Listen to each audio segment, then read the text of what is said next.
Hello everyone, and welcome to this special episode. Today we are traveling far back into time to the freezing lands of the north. Imagine a world of deep snow, dark forest, and dangerous seas. The people who lived there, the Vikings, believed that the world was not controlled by chance, but by powerful, complicated gods. These were the Norse gods. They weren't just icons to worship, they were warriors, magicians, and tricksters. Today, we will explore their home, their powers, and their final destiny. To understand the gods, we must understand where they lived. The Vikings believed in a giant magical tree called Yggdrasil. This tree connected 9 different worlds. At the top was Asgard, the beautiful home of the gods. In the middle was Midgard, which is our world, the world of humans. At the bottom, in the dark mists, was Helium, the land of the dead. These worlds were always in danger from giant monsters and ice creatures, and it was the gods' job to keep the balance.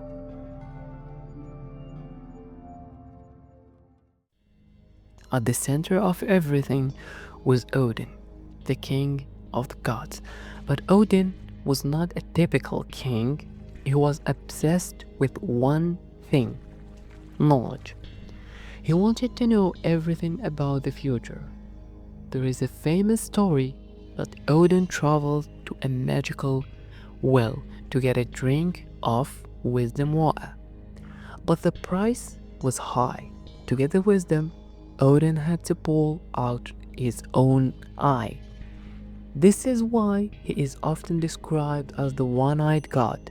He also had 2 ravens, Thought and Memory, who flew around the world every day and told him everything they saw.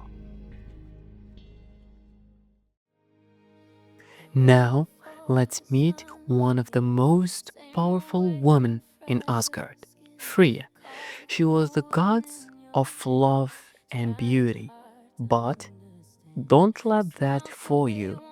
She was also a leader of the Valkyrs, the female warriors who chose, who lived, and died in battle. Freya was a master of magic called Satyr, which allowed her to see the future.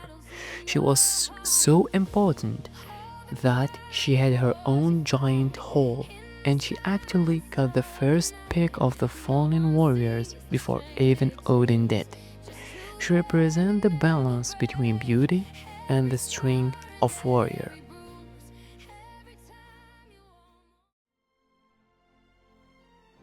Between the word of humans and the word of gods, there was a rainbow bridge called Bifrost.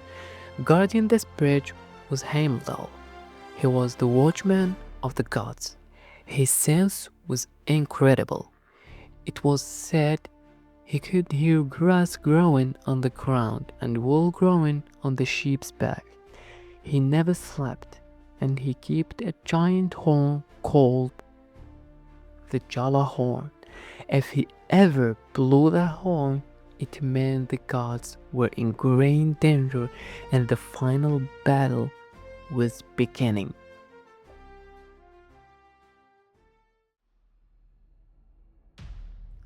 While Thor was the god of strength, Tyr was the god of justice and war. He was perhaps the bravest of all gods. There is a famous legend where the gods tried to chain up a giant, terrifying wolf named Fenrir. The wolf wouldn't let them put the chain on unless one god put their hand in his mouth as a sign of trust. Tyr was the only one brave enough to do it.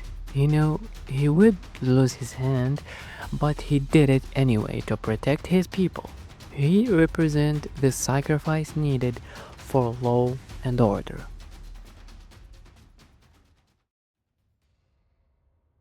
Next, we have the most famous god today, Thor. He was the son of Odin and the protector of humanity. Thor was incredibly strong, but his real power came from his hammer. The Vikings believed that whenever there was a storm, it was actually Thor riding his chariot through the sky and hitting giants with his hammer. The sound of the hammer hitting targets was the sound of thunder. He was the god of the common people loved the most because he was their brave protector.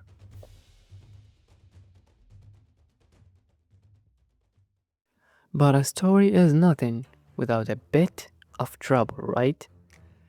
That is where Loki comes in. Loki lived in Asgard with the gods, but he was actually the son of a giant.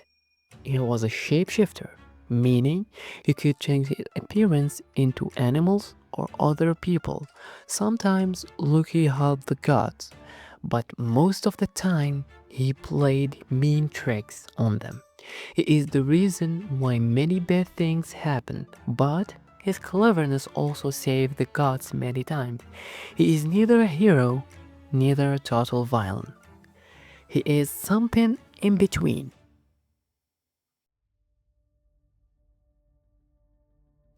Finally, we must talk about the most unique part of Norse mythology, Ragnarök.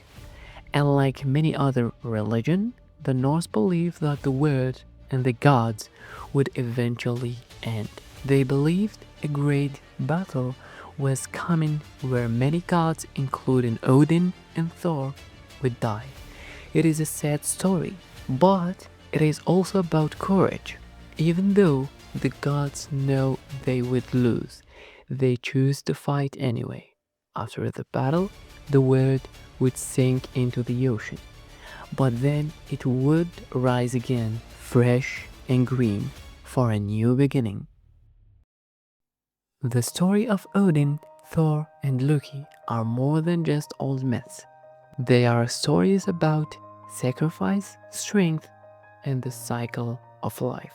Even today, thousands of years later, we still see these characters in movies and books. Their legend never truly dies. Thank you for joining me for this deep dive into Asgard. I hope you enjoyed this journey into the North.